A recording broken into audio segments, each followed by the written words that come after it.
ಅಲ್ಲಿ ಇದ್ದದ್ದು. ಅದು ಮುಳುಗಡೆ ಆಯಿತು. ಬೀಚ್ನಲ್ಲಿ ಡ್ಯಾಮ್ ಆದಮೇಲೆ ಮುಳುಗಡೆ ಆದಮೇಲೆ ಇದು ಒಂದು 50-60 ವರ್ಷದ ಮೊದಲು ಇಲ್ಲಿ. ಆಮೇಲಿಂದ ಅವಳು ವಾಸ ಮಾಡೋಕೆ ಆನಿಲ್ಲ ಅಲ್ಲಿ ನೀರಿನೊಳಗೆ. ಕಾಡಲ್ಲಿ ಎಲ್ಲಿ ಬೇಕಾದ್ರೂ ಮೂಡ್ಕೋಬೋದಾಯ್ತು. ಅಲ್ಲಿ ಮೂಡ್ಕೊಂಡಾಗ ಈ ಫಾರೆಸ್ಟ್ನವ್ರಿಗೆ ಅವಕಾಶ ಇಲ್ಲ. ಅದಕ್ಕೋಸ್ಕರ ಏನು ಮಾಡಿದ್ರು, ಮತ್ತೆ ಹೆಂಗೆ ಹಳ ರೋಡ್ ಇತ್ತು ಅದೇ ಥರ ರೋಡ್ಗೆ ಬಂದು ಉದ್ಭವ ಆದ. ಎಷ್ಟು ವರ್ಷ ಆಗಿತ್ತು ಉದ್ಭವ ಆಗಿ? ಇಲ್ಲ ಆಗಿ ಒಂದು 40 ವರ್ಷ ಆಗದ ಈಗ ಇಲ್ಲಿ 40 ವರ್ಷದಿಂದ ಈ ಪೂಜೆ ನಡ್ಕೊ ಹೋಯ್ತಿತ್ತು ಇಲ್ಲಿ. ಆಮೇಲೆ ದೇವಸ್ಥಾನ ಮಾಡಿ ಮೂರ್ತಿಗಳು ಮಾಡಿಸಿ ಸ್ಥಾಪನೆ ಮಾಡಿದ್ರು. ಆಗ ಅರ್ಚಕರು ಬೇಕು ಇಲ್ಲಿ ಅನ್ನೋ ಒಂದು ಲೆಕ್ಕಾಚಾರ ಬಂತು. ಆಗ ಒಂದು 2-3 ಜನ ಮಾಡಿದ್ರು. ಯಾಕೆ ಅವ್ರನ್ನೆಲ್ಲ ಕಾಣಿಲ್ಲ ಹುಟ್ಟೋದ್ರು. ನಾನು ಬಂದ ಮೇಲೆ ಏನಕ್ಕೆ ಅವ್ರು ಇರೋಕ್ಕಾಗಿಲ್ಲ? ಏನಕ್ಕೆ ಅದು ಗೊತ್ತಿಲ್ಲ ನಂಗೆ, ಅದೆಲ್ಲ ಹೇಳೋದು ಇಲ್ಲ ನಾನು, ಅದು ಅವ್ರಿಗೆ ಸೇರಿತ್ತು. ಇಲ್ಲಿ ನಾನು ಬಂದ ಮೇಲೆ ಏನೂ ಇತ್ತಿಲ್ಲ ಇಲ್ಲಿ. ನಾನು ಬಂದ ಮೇಲೆ ಇಷ್ಟು ಇಂಪ್ರೂವ್ ಮಾಡಿರೋದು. ಆಮೇಲಿಂದ ಹೋದವ್ರಿಗೆ ಇವತ್ತೆಲ್ಲ ನಾಳೆ ಒಳ್ಳೇದಾಯ್ತು. ಈ ಭಾವನೆ ಜಾಸ್ತಿ ಇದೆ. ಮಕ್ಕಿಲ್ದೇದವ್ರಿಗೆ, ಮನ ಕಟ್ಟೋರಿಗೆ, ಮದುವೆ ಮಾಡೋರಿಗೆ ಪ್ರತಿಯೊಬ್ಬರಿಗೂ ನಡೆದದ.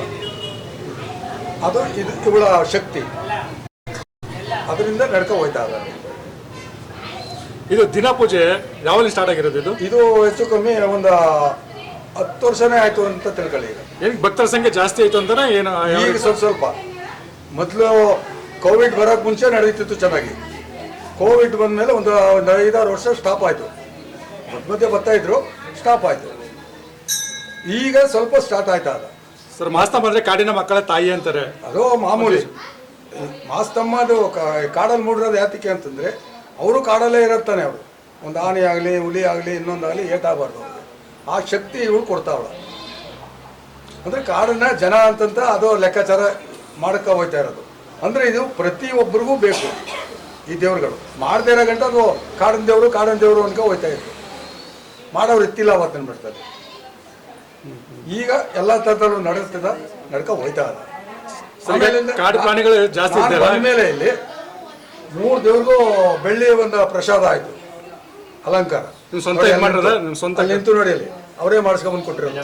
ಅಲ್ಲ, ಇರೋದು ಹೇಳ್ಬೇಕಲ್ವಾ, ಅವರೇ ಮಾಡಿಸ್ಕೊಂಬಂದು ಕೊಟ್ಟರು. ಗೊತ್ತಾಯ್ತಾ? ಅದು ದೇವ್ರ ಸತ್ಯ ಅಷ್ಟೇ. ಯಾರು ಮಾಡಕ ಆಗದೆ ಇದ್ದದನ್ನ ಅವರು ಮಾಡಿದ್ದಾರೆ.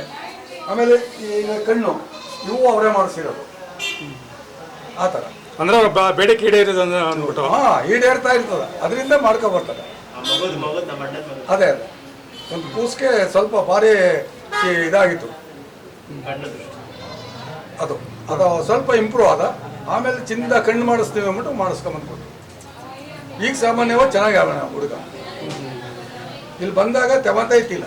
ನೀವು ಎಷ್ಟು ವರ್ಷದಿಂದ ಪೂಜೆ ಮಾಡ್ತಿದ್ದೀರಾ? ನಾನು 20-22 ವರ್ಷ ಆಯ್ತು ಇಲ್ಲಿಗೆ ಬಂದು. ನೀವು ಎಲ್ಲಿಯವರು ಸರ್? ನೀವು ಎಲ್ಲಿಯವರು? ನಾನು ಭೀಮನಕೊಲ್ಲಿ ಮಹದೇಶ್ವರ. ಅಲ್ಲಿ ನಮ್ಗೆ ಆರಿಸಿಕೊಳ್ಳೋದು ಮಹದೇಶ್ವರ ಯಾವತ್ತು ಹುಟ್ಟುತ್ತಾ ಅಲ್ಲಿ. ಅದು ಅವತ್ತಿನ ಕಾಲದಿಂದ ನಮ್ಮ ಎಷ್ಟು ತಲೆ ಆಗಿದ್ದೋ ಗೊತ್ತಿಲ್ಲ. ನಮ್ಮ ಮನಸ್ಥಾನ ಈಗಲೂ ಆ ಮನಸ್ಥಾನದವೇ ಮಾಡ್ತಾ ಇರೋದಲ್ಲಿ. ಅವತ್ತು ಅವ್ರನ್ನ ಕುಡಿಸ್ಬಿಟ್ಟು ನಾವು ವಿಚಾರಕ್ಕೆ ಬಂದವಲ್ಲ ಮುಳುಗಡೆ ಆದಮೇಲೆ, ಆಗ ಇಲ್ಲಿ ಯಾರು ಇರ್ತೀರ.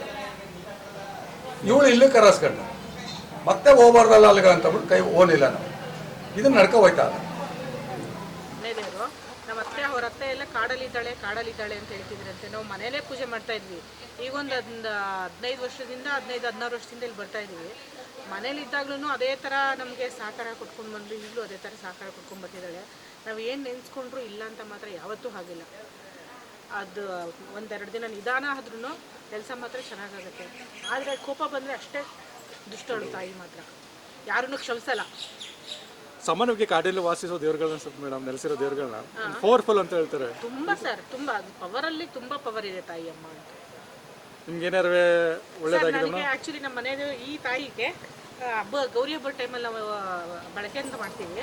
ಆ ಟೈಮಲ್ಲಿ ನಾವು ಮನೇಲಿ ಒಂದು ಸಣ್ಣ ಪುಟ್ಟ ಮಾತಾದರೂ ಕೂಡ ಮನೆಯಲ್ಲಿ ಬೆಂಕಿ ಹತ್ಕೊಳ್ಳೋದು ಮತ್ತು ಇನ್ನೊಂದೇನೋ ಆಗೋದು ಶುರುವಾಗ್ಬಿಡುತ್ತೆ. ಏನು ನಮ್ದೇನಾದ್ರು ತಪ್ಪು ಮಾಡಿದ್ರೆ ಮಲಗಿಸ್ಬಿಡ್ತಾರೆ ಹಾಗೆ ತಾಯಿ. ಅದೇ ತುಂಬ ಚೆನ್ನಾಗಿ ಪವರ್ ಅಂತೂ ತುಂಬ ಚೆನ್ನಾಗಿದೆ. ನೆನೆಸ್ಕೊಂಡಲ್ಲೇ ನಮಗೆ ಒಳ್ಳೇದಾಗಿದೆ, ಒಳ್ಳೇದು ಮಾಡ್ತಾ ಇದ್ದಾರೆ. ಎಷ್ಟು ವರ್ಷದಿಂದ ಬರ್ತಿದ್ರು ನಮಗೆ ಸರ್? ಇದು 16 ವರ್ಷದಿಂದ ಬರ್ತಾರೆ. 16-15 ವರ್ಷ. ನೀವೆಲ್ಲರೂ ನಮ್ಮದು ಬೆಂಗಳೂರು ಸರ್. ಓ, ಬೆಂಗಳೂರಿಂದ ಇಲ್ಲಿ ಬರ್ತಿದ್ರಿ ನೀವು? ಅಂದರೆ ನಮ್ಮದು ಕುರಿಗಾಲಿ ನಮ್ಮ ಮಾವನವರು. ಸೊ ಅವ್ರು ನಮ್ಮ ಮಾವನವ್ರ ಅಮ್ಮ ಅವ್ರ ಅತ್ತೆ ಎಲ್ಲರೂ ಒಂದು ಹೇಳ್ತಾ ಇದ್ರಂತೆ, ಕಾಡಲ್ಲಿದ್ದಾರೆ, ಕಾಯ್ತಾ ಇದ್ದಾರೆ, ಕಾಡಲ್ಲಿ ಮನೆಯಲ್ಲೇ ತುಂಬ ನಿಷ್ಠೆಯಿಂದ ಮಾಡ್ತೀವಿ ಸರ್ ಇದನ್ನ ಬಳಕೆ ಎಲ್ಲ ಮಾಡ್ಕೊಂಡು. ಅಂದರೆ ಕಾಡಿನ ಮಕ್ಕಳಿಗೆ ಇವರು ದೇವತೆ ಅಂತ ಹೇಳ್ಬೋದು. ತಾಯಿನೇ ಸರ್. ಸರ್ ಇಲ್ಲಿ ಇವ್ರು ಏನು ಹೇಳ್ತಾರೆ, ಅಮ್ಮ ನಾನು ಇವತ್ತು ಹೋಗ್ತಾ ಇದ್ದೀನಿ, ನಾನು ಬರೋವರೆಗೂ ನಿಂದೇ ಜವಾಬ್ದಾರಿ ಅಂತ ಹೇಳ್ಬಿಟ್ಟು ನಮಸ್ಕಾರ ಮಾಡಿ ಹೋಗೋದು ಸರ್ ಕಾಡಿಗೆ. ಆನೆ ಕಾಯೋರೇ ಆಗಲಿ ಇನ್ನೊಬ್ಬರೇ ಆಗಲಿ ನಾವಿಲ್ಲಿ ಅವಾಗಿಂದನೂ ಸೇವೆ ಮಾಡ್ಕೊಂಡು ಬರ್ತಾ ಇದ್ದೀವಿ ತುಂಬ ವರ್ಷದಿಂದ. ಇಂತಹ ನೈಜ ಇಂಟ್ರೆಸ್ಟಿಂಗ್ ಹಾಗೂ ಕ್ಯೂರಿಯಾಸಿಟಿ ಸುದ್ದಿಗಳು ನಿಮಗೆ ಸಿಗಬೇಕು ಅಂದರೆ ಇಂಡಿಯಾ ಫಸ್ಟ್ ಟಿವಿ ಸಬ್ಸ್ಕ್ರೈಬ್ ಮಾಡಿ. ಒಂದು ಲೈಕ್ ಕೊಟ್ಟು ವಿಡಿಯೋ ಶೇರ್ ಮಾಡುವ ಮೂಲಕ ನಮ್ಮನ್ನು ಮತ್ತಷ್ಟು ಪ್ರೋತ್ಸಾಹಿಸಿ. ಇಂಡಿಯಾ ಫಸ್ಟ್, ನಿರ್ಭೀತಿಯಿಂದ ನಿಮಗಾಗಿ.